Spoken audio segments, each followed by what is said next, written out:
오늘 요한복음 9장 말씀은 이 날 때부터 소경인 사람에 대한 이야기입니다. 다른 공관복음에는 없고요. 이 요한복음에만 있는 말씀인데, 이 요한복음 9장에 있는 이 말씀을 오늘 우리의 입장에서 이해하면은 한 반밖에 이해할 수가 없어요. 그래서 이 배경이 또 좀 필요합니다. 그래서 오늘날 이 눈을 보지 못한다, 뭔가 이렇게 신체적으로 뭔가 이렇게 우리가 남들하고 같이 못하다 그러면은 이제 도와주고 뭐 그런 상황 가운데 우리가 살잖아요. 근데 당시에 예수님 당시에는 어떤 상황이었는지를 제가 이제 오늘 같이 말씀을 드리도록 하겠습니다. 요한복음 7장, 8장, 9장이 같이 이어져서 있는데요. 지금 오늘 예수님께서 길을 가실 때에 날 때부터 맹인된 사람을 보셨다 이렇게 나와 있습니다. 길을 가신 이곳이 어디냐? 예수님께서 제자들과 함께 길을 지금 가고 계시는 거예요. 그러면서 어떤 사람을 지금 본 거죠. 날 때부터 맹인인 사람, 날 때부터 시력이 없는 사람을 이렇게 본 겁니다. 자, 이 장소가 대략 어딜까요? 장소가 7장, 8장, 9장을 여러분들 그동안 성경을 읽어보신 분들은 예수님께서 초막절이라는 이스라엘의 3대 절기를 참여하시기 위해서 예루살렘에 올라가셨습니다. 그리고 오늘 나와 있는 이 본문만 보더라도 거기에 어떤 샘물이 나와요. 샘물이 나오는데 그 샘물 이름이 뭐죠? 실로암. 이렇게 막 찬양하면서 여러분들 불러보신 분들 있을 거예요. 이 실로암이 당시에 그 다윗성이 이렇게 삐쪽하게 이렇게 생겼어요. 예루살렘성 다윗성이 이렇게 삐쪽하게 생겼는데 그 맨쪽 남단에 실로암 못이 있습니다. 원래는 그 빗물이 이렇게 모여서 그곳에 이 성 내에 있는 사람들이 이 물을 취수할 수 있는 그런 물을 이제 마실 수 있는 그런 샘으로서 이 제일 밑으로 이렇게 비탈을 통해서 맨 아래쪽에 그 빗물이 고일 수 있도록 그렇게 되어 있는 샘이 이 실로암 샘인데요. 히스기야 왕 때 아수르의 침범이 있어가지고 이 예루살렘 성의 동쪽에 있는 기온 샘으로부터 지하 터널을 약 500m 정도 뚫어가지고 그래가지고 예수님 당시에는 그곳에 이게 기온 샘으로부터 물이 이렇게 와서 항상 물이 콸콸콸콸 넘치는 그런 샘이었습니다. 그래서 이 실로암은 오늘날도 가보면 그러면은 이 히스기야 터널이라고 해서 그 성지순례를 가보면 이렇게 지하로 물이 와가지고서 물이 굉장히 많이 있어요. 예수님 당시에도 이 실로암 못이 존재했었고 그리고 이 물이 이렇게 많았던 곳이에요. 자, 근데 아까 제가 어느 절기 때 이 예수님께서 예루살렘에 올라갔느냐 했을 때 초막절이라고 말씀을 드렸습니다. 이스라엘의 3대 절기가 뭐가 있죠? 첫 번째 유월절, 두 번째 오순절, 세 번째 초막절 해서 이 3대 절기가 있는 거예요. 예수님께서 6월절에 어린 양이 되셨고 그리고 죽으시고 부활하신 그 사건, 그 어린 양의 그 문설주에 발랐던 그 피로 말미암아 그래서 우리가 출애굽 백성들이 그 패스오버 해서 하나님의 진노가 머무르지 않고 하나님의 심판이 머무르지 않고 구원받은 것처럼 오늘날 우리도 그렇게 구원받은 사건이 바로 이 첫 번째 6월절에 나와 있는 거고요. 두 번째 오순절은 이스라엘 백성들이 출애굽하고 나서 딱 50일 되는 날에 그 시내산에 도착을 해서 하나님으로부터 율법을 받은 날입니다. 그래서 율법을 통해서 하나님께서 법이 있다는 얘기는 그 법의 지배를 받는다는 거예요. 그래서 하나님의 백성들을 내가 다스리는 나의 백성이다, 이걸 나타낸 것이 바로 오순절 사건이에요. 그래서 지금도 오순절은 굉장히 중요합니다. 이 오순절이 신약에 와서는 성령께서 교회 가운데 임하셔서 그래서 그 교회를 주의 성령께서 다스려 나가신다, 이런 의미로 우리가 구약과 신약의 어떤 접촉점들을 우리가 생각해 볼 수가 있어요. 근데 이 세 번째 초막절도 이 이스라엘의 3대 절기인데 이 장성한 자들은 반드시 예루살렘에 와서 6월절과 그리고 7.7절이라고 하는 오순절과 그리고 이 초막절을 반드시 지켜야 되는데요. 오늘날도 이스라엘 백성들, 경건한 이스라엘 백성들은 여전히 그 절기들을 지키고 있습니다. 어떤 식으로 지키냐면은 이 초막절은 낮에 하는 일, 밤에 하는 일, 아침에 하는 일이 좀 달라요. 초막절을 보통 일주일 동안 잘 지키고 마지막 8일째에는 다 쉬면서 큰 성일로 이렇게 지키게 되는데, 어떤 식으로 지키냐면은 초막절이 되면은 이 제사장들이 이 실로암 못에 와가지고 황금 주전자에다 이제 물을 떠가지고서 이 맨 밑에 있는 이 실로암 못으로부터 위에 있는 성전이 있는 성전산까지 순례자의 길을 따라서 쭉 올라가서 거기에다가 이제 하나님 앞에 물을 바칩니다. 그리고 거기에 온 많은 순례객들도 다 물을 떠다가 하나님께 이렇게 바치는 일을 하는 거예요. 그래서 예수님께서 초막절 설교 가운데 누구든지 목마르거든 내게로 와서 마시라. 나를 믿는 자는 성경의 이름과 같이 그 배에서 솟아나는 샘물이 나올 것이다. 이게 바로 성령께서 우리 가운데 계셔서 우리 가운데 끊임없이 솟아나는 샘물과 같은 그 물이 바로 성령을 가리킨다. 이거를 이제 초막절날 말씀을 하신 거예요. 이게 바로 7장 8장에 이렇게 나와 있습니다. 그래서 초막절에 예수님께서 예루살렘에 오셨고 지금 그런 상황인데, 자, 오늘 날 때부터 소경인자가 이렇게 나옵니다. 우리는 지금 뭔가 날 때부터 소경인자 뭐 이렇게 뭐 강아지 맹도견이라고 그러죠. 맹도견을 이렇게 데리고 다니거나 아니면은 그 하얀색 화이트 스틱 가지고서 이제 케인 가지고서 이제 다니거나 뭐 이런 분들 옆에서 잘 도와줘야겠다. 우리는 그렇게 생각하잖아요. 너무나도 당연하게. 근데 당시에는 이 사람은 문제가 있어. 딱 이렇게 생각을 하는 거예요. 당시에는 이게 옵션이 아니에요. 이럴 수도 있고 죄 때문일 수도 있고 아닐 수도 있다. 이게 아니라 그냥 무조건 이건 죄다. 사람들이 다 그렇게 생각을 한 거예요. 그리고 많은 부요한 뭐 부자가 된다든지 뭔가 부요한 게 있으면 그러면은 이건 하나님의 축복이다. 이렇게 생각을 하고, 보이는 환경이 굉장히 그 비참한 상황 가운데 있으면 이거는 그냥 하나님 앞에 버림받았네. 이렇게 사람들이 그냥 생각을 하는 겁니다. 너무나도 당연하게. 그래서 부자가 천국에 들어가는 것이 낙타가 바늘기에 들어가는 것보다 힘들다고 말씀하신 그 말을 듣고 제자들이 다 놀랐죠. 그럼 누가 천국에 들어가겠습니까? 이렇게 축복받고 하나님의 축복을 받은 사람들도 천국에 들어가기 힘들다니요. 그럼 누가 들어갈 수 있겠습니까? 이렇게 그 당시에 이 사람들의 그 신앙이 아니라 사회적인 믿음이 그런 생각을 이렇게 만들게 된 거예요. 마찬가지로 우리가 이 땅 가운데 살아가면서 죄의 문제라는 것으로 우리는 믿음의 그 눈을 가지고서 분명히 봅니다. 하지만 그 세상 사람들은 어때요? 모든 문제들의 원인을 돈이 없어서 그래, 아니면 뭔가 내가 힘이 없어서 그래, 아니면 내가 뭔가 사람들로부터 뭔가 사랑을 못 받아서 그래, 뭐 이런 얘기들을 가지고서 수많은 인생의 문제들과 사회의 문제들을 바라보잖아요. 근데 성경에서는 분명히 우리에게 말하는 거는 죄의 문제다라고 분명히 얘기를 하고 있어요. 모든 사람이 죄를 범하였음에 하나님의 영광에 이르지 못하더니, 이것은 분명한 진리의 말씀입니다. 그럼에도 불구하고 그 죄에 머물러 있거나 그 죄를 숙명과 운명처럼 그냥 그 자리에 머무는 그 사고는 전혀 성경적인 사고가 아니에요. 모든 사람들이 다 죄를 범하였다면 그럼 목사님도 선교사도 다 죄인이라는 거예요. 맞습니다. 누군가 여기서 조금 더 남들보다 도덕적으로 우위에 있는 사람, 좀 더 낫다고 생각하는 사람들이 있을지 모르지만 하나님 앞에서는 누구나 다 죄인이에요. 그건 맞아요. 하지만 당시의 이스라엘 백성들은 그것을 상대적인 것으로 해석했다는 거예요. 하나님 앞에 우리가 다 죄인이다. 이건 당연히 맞는 말씀인데, 이 사람은 죄인이고 저 사람은 복받았고, 이것을 눈에 보이는 그런 것들로서 그들은 재단하고 그들이 평가했다는 겁니다. 그래서 예수님께서 길을 가실 때 날 때부터 맹인 있는 사람을 딱 봤는데, 저 사람이 맹인인 게 어떤 의미일까에 대해서 사람들이 이제 그 제자들이 그걸 보는 겁니다. 자, 여기서 우리는 예수님께서 길을 가실 때라는 이 동사를 한번 보시면 이게 빠라고라는 그 단어입니다. 빠라고라는 그 헬라어 단어인데, 예수님께서 우연히 지나셨느냐 아니면은 일부러 가셨느냐, 이게 또 오늘 성경 전체 해석에 있어서 중요한 키포인트가 됩니다. 예수님께서 우연히 갔다고 생각하시는 분 한번 손 들어보세요. 예수님께서 일부러 찾아가셨다 손 들어보세요. 나는 눈치 보고 있다 손 들어보세요.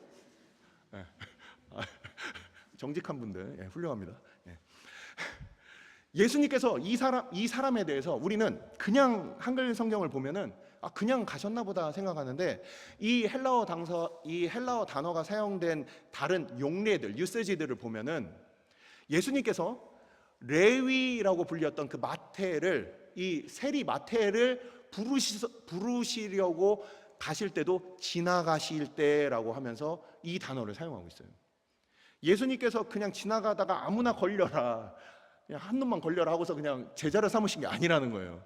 예수님의 어떤 그 거룩한 목적을 가지고서 마태를 찾아가셔서 그를 제자로 부르셨을 때 그때 사용된 단어이기 때문에 우리는 아마도 이게 예수님께서 뭔가 의도가 있었다, 이렇게 생각할 수가 있습니다. 날 때부터 맹인된 사람을 왜 굳이 예수님께서 찾아가셨을까? 이 사람에 대해서 이 제자들이 딱 보고서 예수님이 딱 지나가면서 그를 보셨다, 일부러 그에게 가까이 찾아가셔서 그를 보시고 있으니까 이 제자들이 예수님이 물어보지도 않았는데 먼저 자기들끼리 해석이 있는 겁니다. 뭐라고 해석을 하고 있습니까? 제자들이 물어 이르되 랍비여, 이 사람이 맹인으로 난 것이 누구의 죄로 인함이니까? 자기이니까 그의 부모이니까? 지금 이 사람은 직업이 뭐였죠? 이 날 때부터 소경인 사람의 직업이 뭐였죠?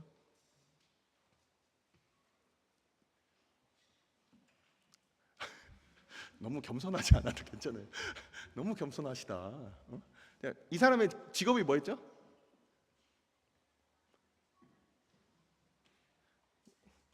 자, 8절.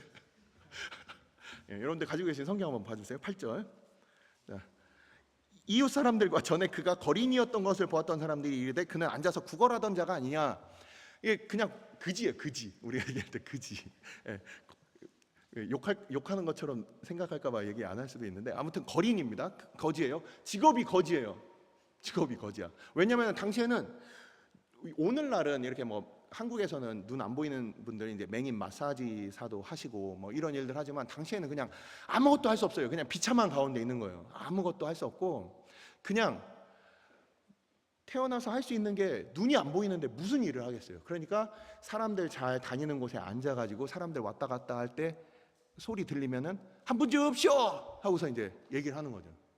그래서 영업을 얼마나 크고 간절하게 애절하게 잘하냐에 따라서 하루 수입이 왔다 갔다 하기도 하고, 나의 뭐 노력과 상관없이 사람들 왔다 갔다 누가 걸리느냐에 따라서 운에 맡기는 그런 삶을 아마 사는 그런 인생이었을 겁니다.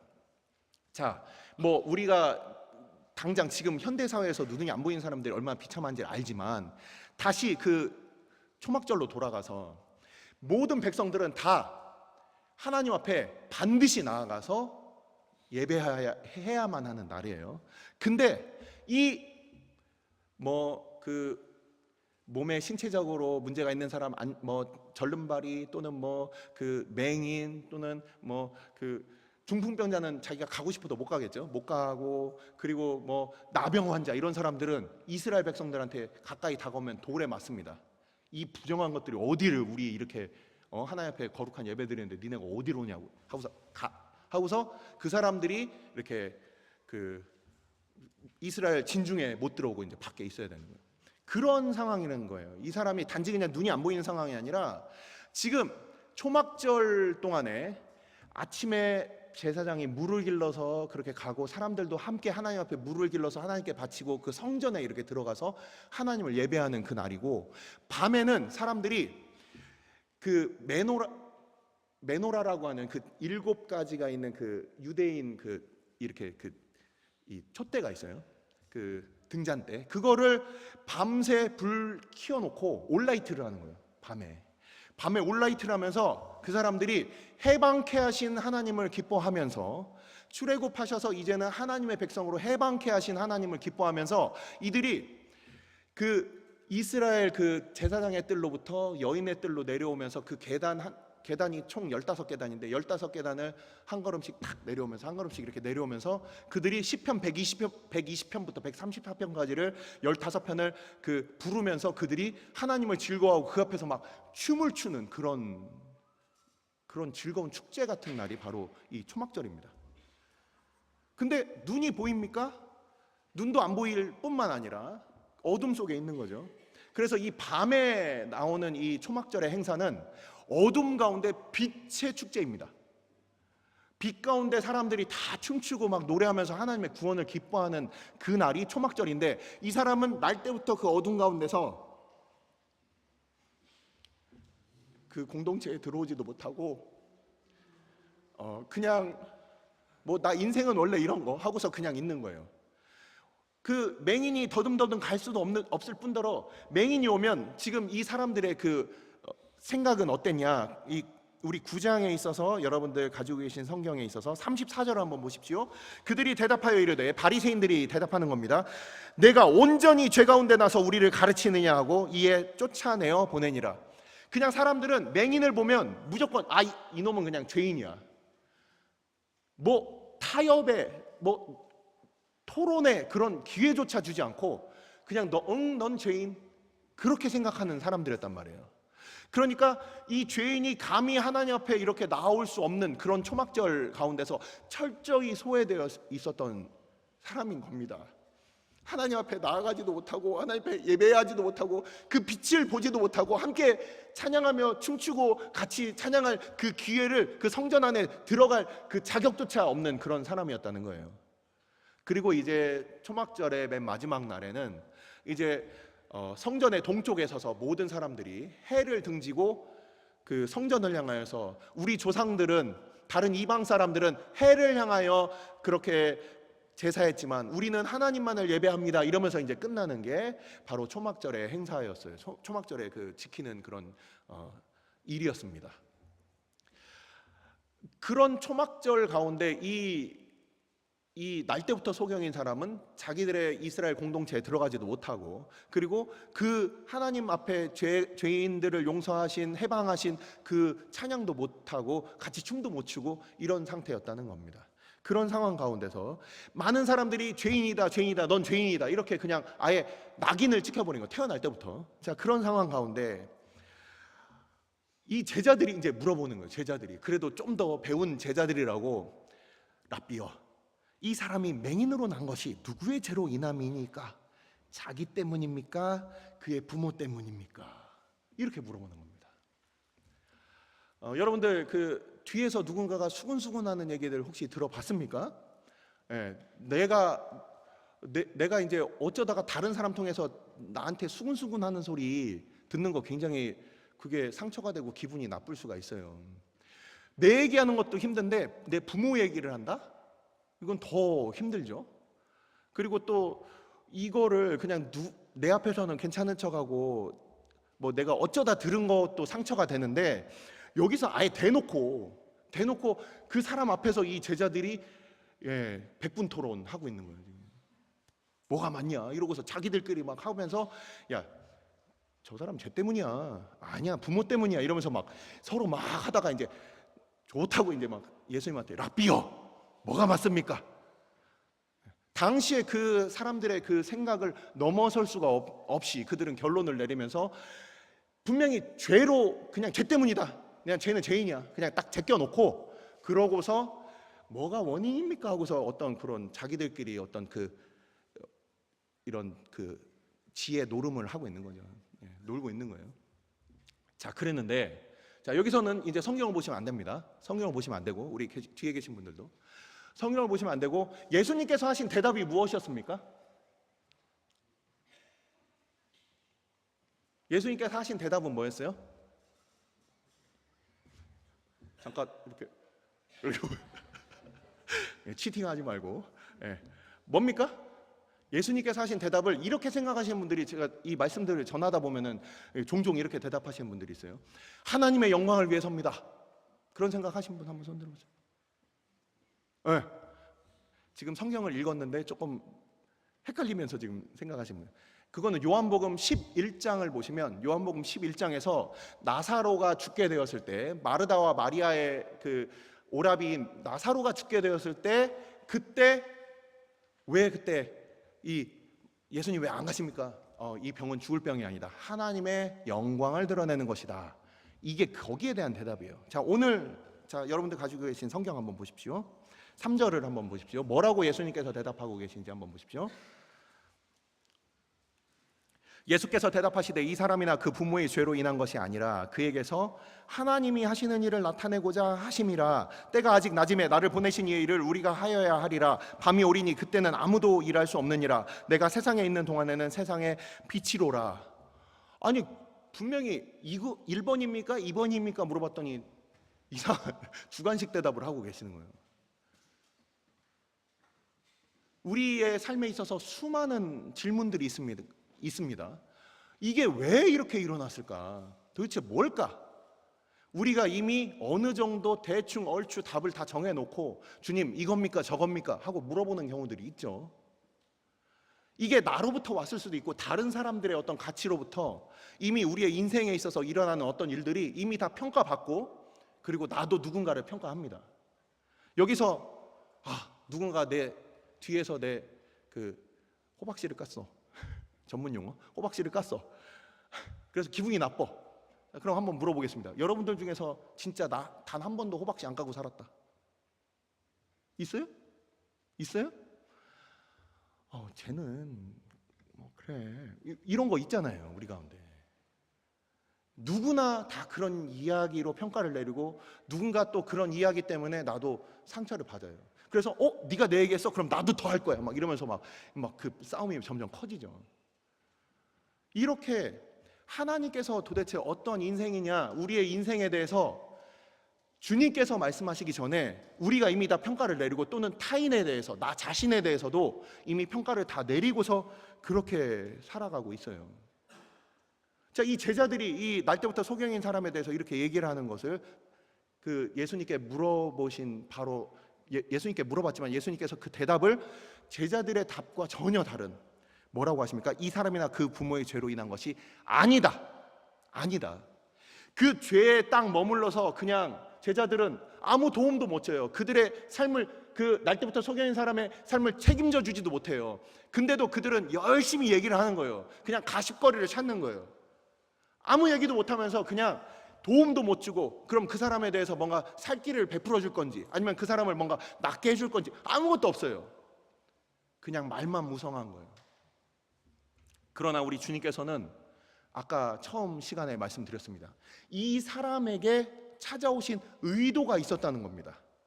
아까 예수께서 길을 가실 때라고 해서 이거는 마태를 부르실 때처럼 뭔가 우연처럼 나타나신 일이다 우리가 생각을 하지만 자 9장에 있어서 뒷부분에 35절 말씀을 보시면 예수께서 그들이 그 사람을 쫓아냈다 하는 말을 들으셨더니 그를 만나사 이르시되 내가 인자를 믿느냐. 자 여기서 만나사라는 이 단어가 영어 성경에는 정확하게 번역이 되어 있습니다. 한글 성경은 만나사 하면은 길 가다가 그때 내가 눈 낫게 해준 사람 그래 만났네 반가워 이런 게 아니라 만났다라는 의미를 영어 성경에 뭐라고 돼 있죠?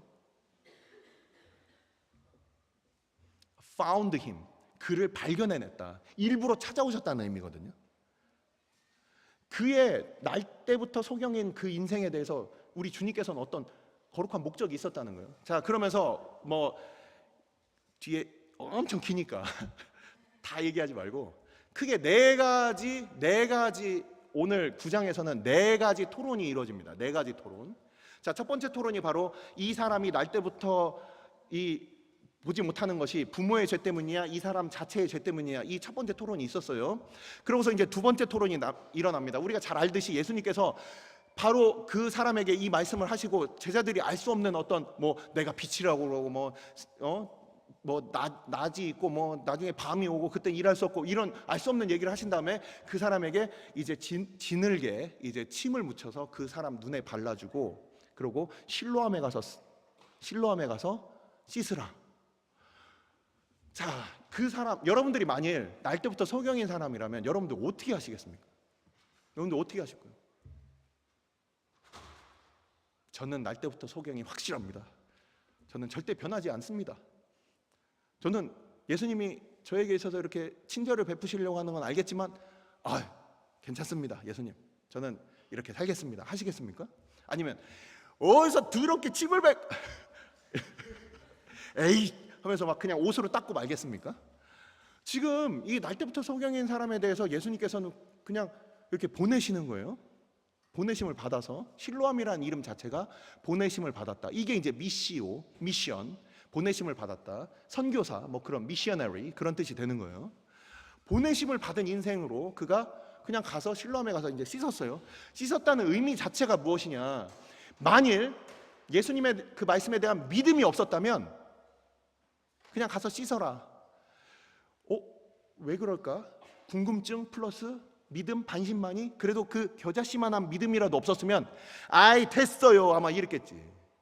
근데 그 말씀을 듣고 그는 굳이 뭐 예루살렘에 얼마나 토막인지 모르지만 그래도 눈이 안 보이니까 가는 동안에는 불편하지 않았겠습니까? 근데 그는 그 실로암까지 가서 사람들이 아이 뭐야 재수없어 맹인이 왔네 이렇게 퇴할 수도 있는데 그 모든 그런 벽들을 다 뚫고 그는 결국 실로암에 가서 씻었어요. 근데 어떻게 됐죠?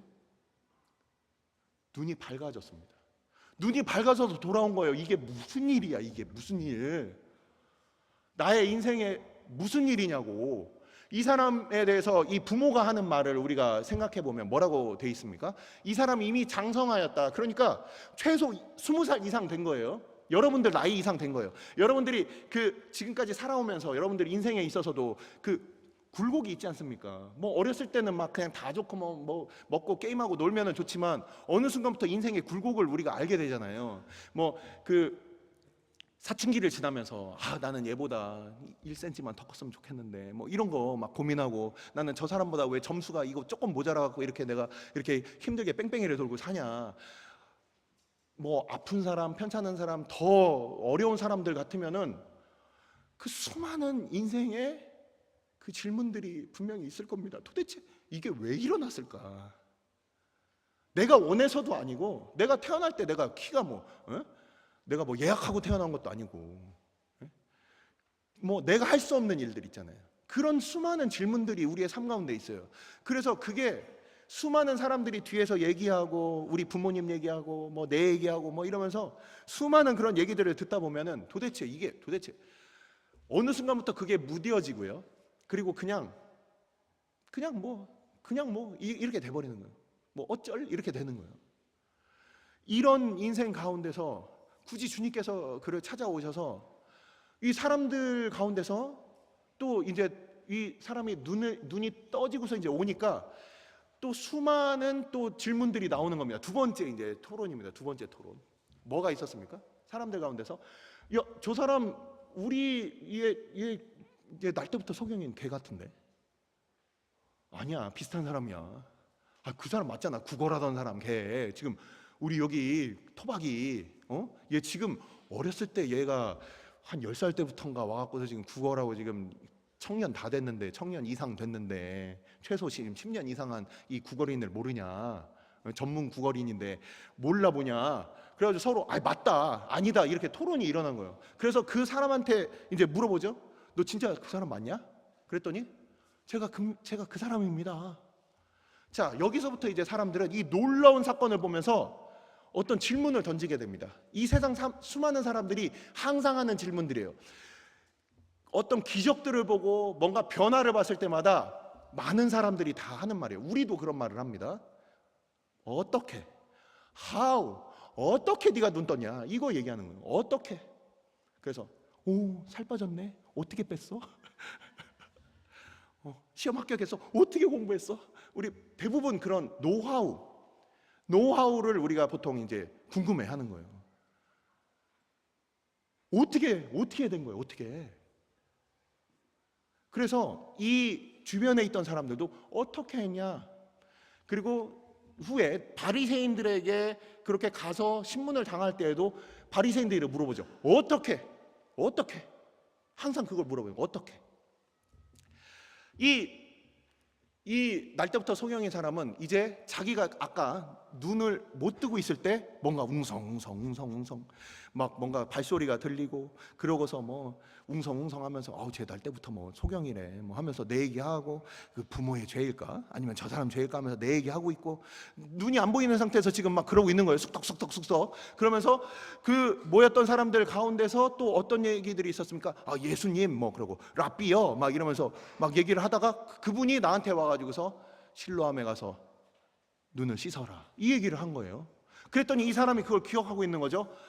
예수라는 자가 나는 그때 못 봤지만 예수라는 분이 나한테 진흙을 내 눈에 바르시고 그리고서 나로 실로암에 가서 눈을 이렇게 씻으라고 해서 내가 그래서 눈이 뜬 거다 해서 그들에게 자초지종을 얘기를 한 거예요. 그 처음부터 끝까지 풀 스토리를 얘기를 해줬습니다. 그랬더니 사람들이 그가 누구냐? 그가 누구냐? 그러면서 이제 궁금해하는 장면이 이제 첫 번째 챕터가 이제 지나간 거예요. 자, 그러면서 이제 바리새인들에게 이 사람을 데려가는 장면이 이제 나오게 됩니다. 바리새인에게 이제 이 날 때부터 속여진 사람이 이제 눈을 떴으니까 다들 신기해하잖아요. 근데 마침 그날이 안식일에 이제 눈을 뜨게 한 거예요. 그러니까 안식일에 진흙을 가지고 눈을 이렇게 붙여진 걸 가지고 이 바리새인들은 이게 땅을 팠다. 그리고 뭔가 이렇게 벽돌을 만들었다. 뭐 그런 정도로 이제 크게 해석을 한 겁니다. 그러니까 제자들과 예수님이 그 밀밭 사이를 걸어가다가 그 제자들이 이 밀을 이렇게 까서 먹은 걸 가지고서 이 사람들이 추수했다. 까니까 탈곡했다. 안식일을 어겼다. 이렇게 확대 과장 해석을 이게 하게 되는 거예요. 철저한 바리새인들의 입장에서는 그럴 수 있습니다. 그래서 이 사람이 오니까 얘기를 듣고서 야, 너 오늘 그렇게 한 거 맞지? 맞아요. 너 그러면은 그 예수라는 분은 이거는 잘못된 사람이야. 왜냐면은 지금 안식일을 먼저 어겼잖아. 그러니까 이 사람 이 너를 눈을 뜨게 한 걸 가지고서 이게 옳다고 할 수가 없어. 또 다른 사람들은 또 어떻습니까? 야, 그래도 지금 이렇게 어떻게 날 때부터 성령자의 눈을 뜨게 하냐? 이거는 아무나 할 수 없는 일이다. 이건 하나님으로부터 온 일이다. 이러면서 서로 엎치락뒤치락 하면서 자기들끼리 이제 그렇게 토론을 하고 있는 것이 이 세 번째 이제 토론이 되는 겁니다. 자, 그러면서 이 사람들이 어떻게 되느냐? 자기들의 이성 안에서 뭔가 이해될 게 필요한 거예요. 여기 앉아 계신 분들 어깨 한번 좀 돌리시고 지금 눈 감고 열심히 잘 들으셔서 감사해요. 다 왔어요. 저도 가야 돼요. 그러니까 여러분들 너무 염려 마시고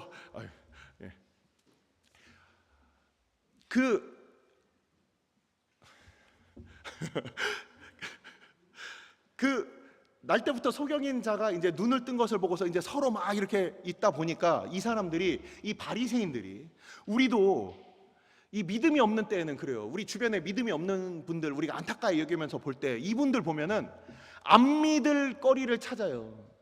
안 믿을 이유를 이렇게 믿을 게 많은데 안 믿을 거를 막 엄청 찾아. 왜냐하면 나의 그 믿음 없음의 정당성을 내가 그것을 견지하기 위해서 수많은 그런 안 믿어도 될 그런 이유들을 어쩌면 그렇게 찾고 있는 더 열심히 찾는 그런 분들이 있어요. 이 바리새인들이 그러고 있습니다. 그래서 안 믿을 이유 그러면은 우리 첫 번째 이 사람이 날 때부터 만일 소경이 아니었다면 하고서 이제 그 가정을 가지고 이제 부모를 부른 겁니다. 우리 헬라어 단어를 찾아봐도 어머니 또는 아버지만 부른 게 아니라 그 부모 양친, 부친과 모친, 양친을 다 부른 거예요. 그래서 이 두 사람이 와서 이 사람에 대해서 이제 그 증언을 해줍니다. 뭐라고 했습니까? 이 사람이 정말 네 아들이냐? 날 때부터 눈이 안 보인 게 확실하냐? 그랬더니 뭐라고 했습니까? 제 아들이 맞고요. 그리고 날 때부터 눈이 안 보인 게 확실합니다. 자, 두 사람 이상의 증거가 법적으로 그 증언이 그 효능이 있습니다. 이게 그 권위가 있는 거예요. 이 부모가 그렇게 얘기를 했으니 야, 이거 우리의 그 가정도 이거 뭔가 이게 얘가 날 때부터 소경이 아니어야 뭔가 우리의 그 논리가 맞아 떨어지는데 이게 아니네. 그러면서 또 부릅니다. 이 사람을 또 불러서 또 물어보는 거예요. 또 뭐라고 물어봅니까? 어떻게 네가 낳냐? 같은 대답 또 하고. 그래서 이 사람과 이제 바리새인들과의 마지막 네 번째 토론이 이제 이루어지게 되는 겁니다. 뭐라고 물어보고 있습니까? 너 진짜 너 이거 우리가 봤을 때는 이 예수라는 분은 죄인이야. 예수는 죄인이야. 근데 너의 눈을 뜨게 한 건 이거 말도 안 돼. 그러니까 이 사람은 황당한 거죠. 나는 지금 눈을 뜨고 있는데. 자, 이 부모님들을 한번 봅시다. 이 부모님들은 뭐라고 얘기를 하고 있습니까?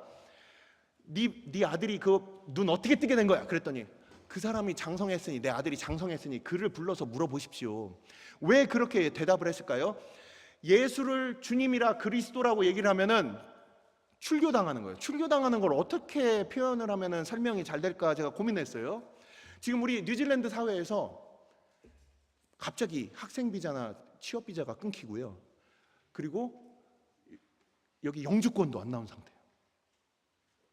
얼마나 불안해요? 여기서 떠나야 되잖아요, 당장.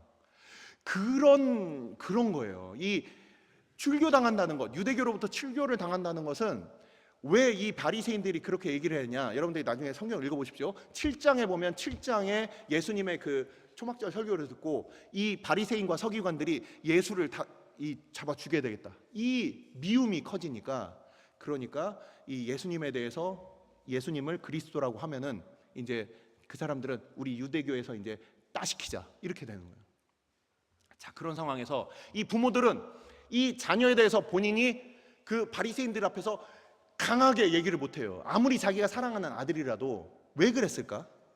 하지만 이 날 때부터 소경인 자는 자기의 눈이 뜬 이 사건이 너무나도 자기의 인생에 있어서 분명하니까 그는 이 바리새인들의 억압과 그리고 막 이 으름장 놓고 막 이렇게 무섭게 이렇게 그 위압적인 이 상태 가운데서도 그는 당당하게 얘기를 하는 거예요. 아니 태초부터 지금까지 날 때부터 소경인 사람의 눈을 뜨게 한 사람이 어디 있습니까? 이게 하나님으로부터 온 게 아니면 도대체 누가 이거를 할 수 있겠습니까? 하고서 자기는 분명하게 얘기하는 거예요. 우리가 예수님을 증언하고 우리가 예수님을 증거하고 우리가 예수님의 복음을 전한다는 것은 내가 구원받은 바로 그 당사자가 안 되고서는 그냥 소개하는 거예요. 영업 뛰는 거예요. 영업. 전도가 아니라 나에게 찾아오신 그 빛, 내가 보지 못했던 내가 이제는 보게 된 것, 이것이 나에게 없는데 어떻게 목숨 걸고 전할 수가 있겠습니까? 이 부모들은 그냥 남의 일. 이 자녀가, 이 아들이 그가 눈을 뜨게 된 것이 그냥 자기의 아들 일이지만 자기 일은 아닌 거예요. 아무리 가까워도.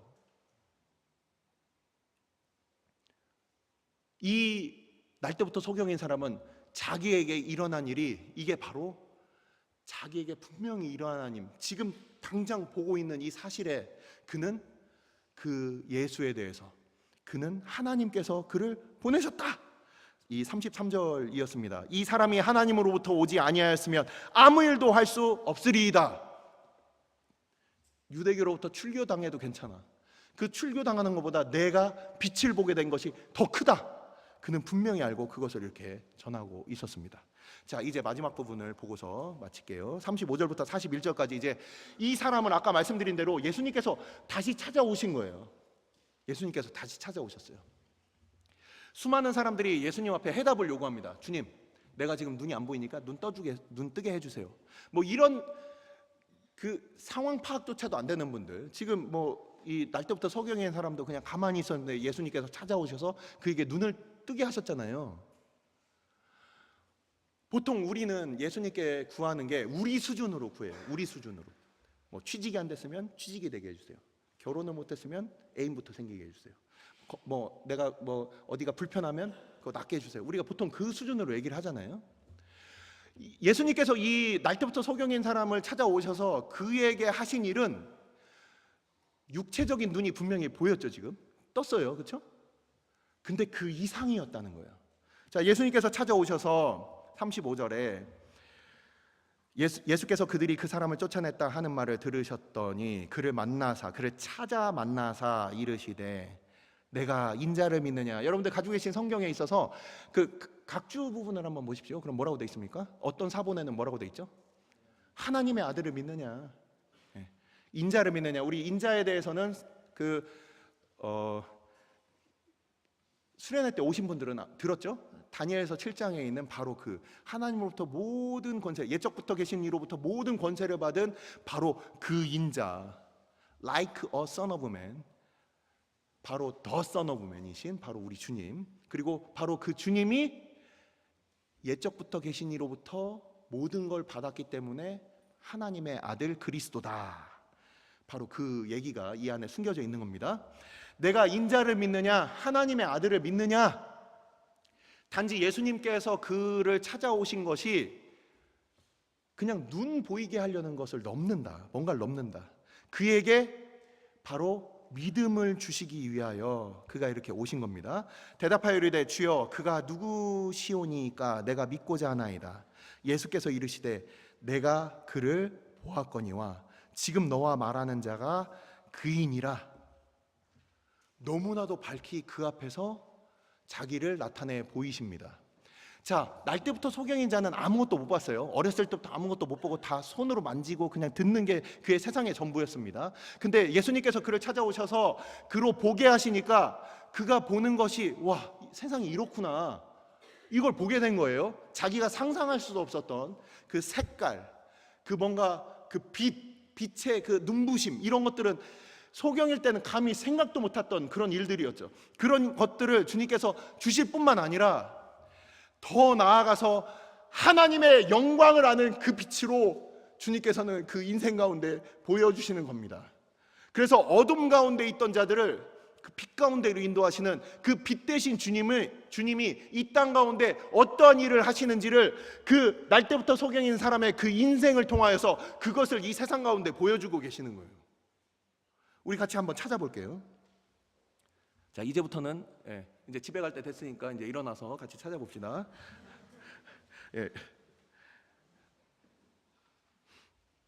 요한복음 1장 부분 한번 찾아볼게요. 요한복음 1장 4절, 5절, 9절 말씀입니다. 요한복음 1장 4절, 5절, 9절 말씀. 4절, 5절, 9절 말씀입니다. 같이 읽겠습니다. 4절, 5절, 9절 읽겠습니다. 그 안에 생명이 있었으니 이 생명은 사람들의 빛이라. 빛이 어둠에 빛이 돼 어둠이 깨닫지 못하더라. 9절 참빛 곧 세상에 와서 각 사람에게 비추는 빛이 있었나니. 아멘. 자, 8장 오늘 읽은 본문의 바로 앞에 부분입니다. 8장을 한번 찾아보겠습니다. 요한복음 8장 12절 말씀입니다. 12절 말씀. 요한복음 8장 12절 말씀 같이 읽겠습니다. 요한복음 8장 12절 말씀입니다. 시작. 예수께서 또 말씀하여 이르시되 나는 세상의 빛이니 나를 따르는 자는 어둠에 다니지 아니하고 생명의 빛을 얻으리라. 아멘. 요한복음 12장 35절과 36절입니다. 요한복음 12장 계속 요한복음이죠. 요한복음 12장 35절 36절입니다. 요한복음 12장 35절 36절이에요. 같이 읽겠습니다. 시작. 예수께서 이르시되 아직 잠시 동안 빛이 너희 중에 있으니 빛이 있을 동안에 다녀 어둠에 붙잡히지 않게 하라. 어둠에 다니는 자는 그 가는 곳을 알지 못하느니라. 너희에게 아직 빛이 있을 동안에 빛을 믿으라. 그리하면 빛의 아들이 되리라. 예수께서 이 말씀을 하시고 그들을 떠나가서 숨으시니라. 아멘. 지금 빛에 대한 얘기를 계속 하시는 거예요. 자, 마지막으로 한 구절만 더 찾을게요. 요한 1서입니다. 사도 요한이 보낸 서신이죠. 요한복음뿐만 아니라 요한 서신, 요한 1, 2, 3서 그리고 요한 계시록까지 사도 요한의 요한 서신이 있습니다. 요한 서신 요한 1서 1장 5절 말씀 한번 읽겠습니다. 요한 1서 1장 5절 말씀 시작. 우리가 그에게서 듣고 너희에게 전하는 소식은 이것이니 곧 하나님은 빛이시라. 그에게는 어둠이 조금도 없으시다는 것이니라. 아멘. 요한계시록 1장을 봐도 예수님께서 해와 같이 빛나는 그 얼굴로 예수님께서는 원래 영광스러운 주님의 모습을 이렇게 나타내셨다고 우리 수련회 때 잠깐 말씀을 드렸어요. 요한 신학을 보면 요한이 이렇게 그 요한복음 그리고 요한 1, 2, 3서 그리고 계시록을 이렇게 쓴 우리 요한 서신과 그 복음서를 그리고 계시록을 읽어보면 이 요한의 신학에 있어서 중요한 부분은 바로 우리 주님이 빛이시다. 우리 주님이 빛이시다. 이것을 굉장히 강조하고 있어요. 그걸 계속해서 증언을 하고 있는 겁니다. 자, 우리는 처음에 이 날 때부터 소경인 사람이 날 때부터 부모의 죄 때문입니까? 자신의 죄 때문입니까? 이렇게 토론하는 그 제자들 사이에서 예수님께서 뭐라고 했습니까? 그 사람의 죄 때문이 아니다. 그 부모나 그 사람의 죄 거기에 머무르는 우리의 인생이 아니라 그를 통하여 하나님께서 무엇을 행하시는지를 그걸 보여주려고 하는 것이다. 바로 이 날 때부터 소경인 사람의 이 보이지 않고 캄캄한 인생을 통해서 바로 이 어두운 세상 가운데 오셔서 빛을 비추어 주시고 단지 우리의 눈을 들어 하나님을 볼 뿐만 아니라 그 영광을 바라보는 주의 백성으로 부르시는 우리 주님께서 이 땅에 오셔서 빛으로 오셔서 어두운 가운데 있는 자들을 구원하시는 그 놀라운 하나님의 일을 날 때부터 소경인 이 사람의 인생을 통해서 데몬스트레이션 하고 있는 거예요. 우리가 우리의 인생에 있어서 수많은 질문들을 하고 살죠. 그냥 그 질문에 그리고 사람들이 얘기하는 것에 끝나는 인생이 아니라는 거예요. 그 인생을 통해서 하나님께서는 하나님의 일들이라고 복수로 되어 있습니다.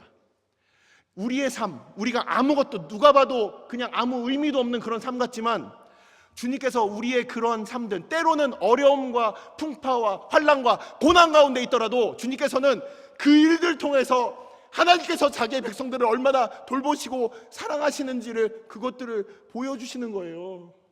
그냥 잘 되고 좋아서 우리가 막 희낙낙하고 뭔가 좋아서 뭔가 소위 세상 말로 잘 나갈 때 그때 우리가 하나님께 영광 돌립니다 이렇게 착각하고 내가 이미 다 했다, 하나님은 잠깐 와서 잠깐 나랑 사진만 찍자, 그러고서 이거 다 내 거다, 이렇게 거짓말하고 이렇게 그냥 하는 척하는 그런 게 아니라 우리의 어려운 삶에 있어서도 날 때부터 소경이고 사람들의 수많은 이야기를 듣는 그런 인상일지라도 우리가 봤을 때는 물음표가 가득하고 답이 안 나오는 그런 인생일지라도 나중에 지나고 보면 주님께서 나의 인생을 통해서 하나님의 하나님 되심을 드러내셨구나, 이런 때가 온다는 거예요. 제 얘기를 하겠습니다. 13년 반을 티벳에서 살고 우리 교회 사람들이 이제 그렇게 매주 마을을 다니면서 복음을 전하고 이제 사람들이 처음 모이기 시작했어요. 그래서 이제 예배하고 함께 지금 여러분들 이렇게 모인 사람들이 티벳에 믿는 사람들 다 모여도 이만큼 못 모여요. 이제 그 새싹같이 복음을 전해서 매주 그렇게 다니면서 복음을 전해서 이제 한 명 한 명 이제 믿게 된 사람들이 이제 뭐 10명 안팎이 이렇게 모였어요. 근데 갑자기 어느 날 이렇게 안기부가 오고 그러고서 저희는 이제 다 쫓겨나는 거 아니겠습니까? 도대체 이걸 통해서 뭐 하나님의 복이 드러나고 하나님의 은혜가 드러나고 할 게 뭘까? 저도 그렇고 저희 식구들도 다 도대체 하나님께서는 왜 이 일을 우리한테 허락하셨을까? 이제 막 아장아장 새싹과 같이 그렇게 믿게 된 그 사람들을 왜 하나님께서는 우리를 이렇게 분리시켰을까? 그 질문들이 굉장히 많았어요. 근데 저같이 그냥 인간 선교사도 추방당하고 나니까 그냥 새벽에, 제가 원래 새벽 기도하는 사람이 아니에요. 근데 새벽에 가서 내가 할 수 없으니까 우리 교회 사람들을 해서 기도해야 되겠다. 그래서 그냥 기도했어요. 지금 한국에서 출발하기 전까지도 그렇고 지금도 우리가 기도하면은 저는 항상 그 사람들을 위해서 기도합니다. 잊지 않고. 인간 선교사가 그러고 있는 거예요. 근데 이렇게 생각이 들더라고요. 나 같은 삶을 통해서 하나님께서 그의 백성들을 포기하지 않고 끊임없이 그들을 위해서 기도해 주시는구나. 우리 주님께서 그냥 저 같은 사람을 통해서도 그 백성들을 위해서 기도하시는 그 하나님의 일하심을 그냥 저의 인생을 통해서 그냥 보여주시는구나. 여러분들의 인생의 삶에 있어서도 그게 단지 그냥 한 번이 아니라 하나님께서 얼마나 주의 백성들에게 그 은혜를 베푸시는가가 우리가 바로 그리스도인으로 우리 주님 그리스도께서 하시는 일에 대한 우리를 통하여 그 샘플이 이 세상 가운데 보여지는 거예요. 지금 우리는 이게 왜 이런 일이 일어났을까? 하지만 우리가 그리스도를 믿고 우리가 믿음으로 산다고 할 때는 고난이 없다는 게 아닙니다. 그 고난 가운데 하나님의 더 크신 은혜가 드러나는 거예요. 바로 그것을 이 인생 가운데 보여주신 겁니다. 우리는 수많은 물음표를 가지고 삽니다. 도대체 이 일은 왜 일어났을까? 하지만 나중에 분명히 알게 될 겁니다. 주님께서 우리를 통해서 그 은혜를 증거하시고 드러나 보이실 때 주님께서 이걸 보여주시는구나. 단지 육체의 눈이 떠지는 걸 넘어서 그 빛 대신 하나님을 향하여 나아갈 수 있고 그 빛을 보고 그 구원받는 그의 백성들, 이 날 때부터 소경인 사람을 통해서 이것을 옆에서 지켜봤던 베드로가 이렇게 고백을 했습니다. 이것까지만 찾아보고 우리 바로 기도하도록 할게요. 베드로전서, 그 자리에 있었던 베드로가 이렇게 얘기를 하는 거예요. 날 때부터 소경인 자를 고치시고 그를 부르시고 그에게 나타나신 이 주님의 이 하나님의 일을 본 베드로가 베드로전서 2장 9절 말씀을 우리 같이 읽겠습니다. 9절 10절 말씀입니다. 9절 10절 말씀. 베드로전서 2장 9절 10절 말씀입니다. 시작. 그러나 너희는 택하신 족속이요 왕 같은 제사장들이요 거룩한 나라요 그의 소유가 된 백성이니 이는 너희를 어두운 데서 불러내어 그의 기이한 빛에 들어가게 하신 이의 아름다운 덕을 선포하게 하려 하심이라. 너희가 전에는 백성이 아니더니 이제는 하나님의 백성이요 전에는 긍휼을 얻지 못하였더니 이제는 긍휼을 얻은 자니라. 아멘. 이 우리가 다 그렇다. 그 사람뿐만 아니라 구원받게 될 그 사람들을 향한 그 데몬스트레이션이 지금 이 베드로에게도, 지금 이 복음의 메시지를 듣는 수많은 형제들 가운데도 동일하게 어두운 데서 불러내어 그의 기이한 빛에 들어가게 하셨다. 아마 베드로는 이 날 때부터 소경인 자, 그 가운데 빛 대신 주님 하나님께서 하시는 그 일을 그가 기억하면서 아마 썼다고 저는 생각을 합니다. 우리의 인생은 그 수많은 물음표들 가운데 하나님께서 우리를 통하여 하나님께서 하실 일들을 하나님께서는 어떻게 이루어 나가실까? 다른 곳으로 여러분들의 마음이 뺏기지 않고 주님께서 우리의 삶을 통하여서 그 일들을 이루어 주옵소서. 내가 나의 인생 가운데 내가 뭔가 눈이 좀 더 잘 보이고 내가 좀 더 그 멋있게 되고 내가 조금 더 성공하는 것이 아니라 주님, 나의 인생을 통하여 주님의 영광이 드러나게 하여 주옵소서. 주님의 일이 드러나게 하여 주옵소서. 기도하시겠습니다.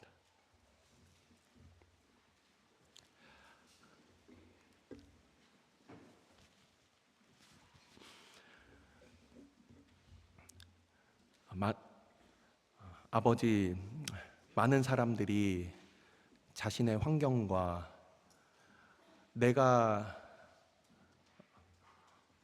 비난받아야 할 만들지 않은 그런 상황 가운데 고민하며 또한 낙심하며 그렇게 살아갑니다.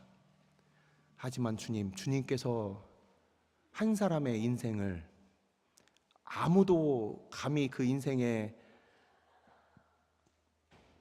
책임져 줄 수 없는 그런 환경 가운데 주님께서 찾아가 주셔서 오히려 그의 인생을 빛 대신 주님, 어둠 가운데 찾아오셔서 이 땅에 오신 빛 대신 주님을 그의 인생을 통하여 보여주시고 주님께서 하시는 일을 그의 인생을 통하여 증거로 삼아 주셨던 것처럼 아버지, 주의 백성들 우리가 믿음으로 산다는 것이 수많은 질문 가운데 단지 그 질문이 그 문제가 해결되는 것을 넘어 하나님의 거룩한 뜻이 드러나는 우리의 인생들 다 되게 하여 주옵소서. 지금 우리는 알지 못하고 지금 우리는 수많은 질문들 가운데 서 있는 주의 청년들 함께 모였습니다. 하지만 날이 갈수록 하나님께서 살아서 주의 백성들 찾아와 주시고 돌보시며 사람의 일이 아니라 사람이 할 수 있는 최선이 아니라 하나님의 놀라운 그 역사가 우리의 삶을 통하여 증거될 수 있도록 아버지, 우리 사랑하는 청년들 한 사람 한 사람의 삶에 주님께서 찾아가 주셔서 수많은 사람들의 말과 평가들 가운데 저들이 지치지 아니하고 주께서 선언하시고 선포하시며 말씀하시는 그 말씀 듣게 하여 주옵소서. 아버지, 우리의 인생이 그냥 왔다가 아무 의미 없이 사라지는 인생이 아니라 우리의 생명을 통하여 우리의 삶을 통하여 하나님께서 일하시는 것, 주님의 일하심이 드러나는 주의 청년들 모든 한 사람 한 사람 그 가정들 다 되게 하여 주옵소서. 이 모든 말씀 우리 주 예수 그리스도의 이름으로 감사하며 기도드리옵나이다. 아멘.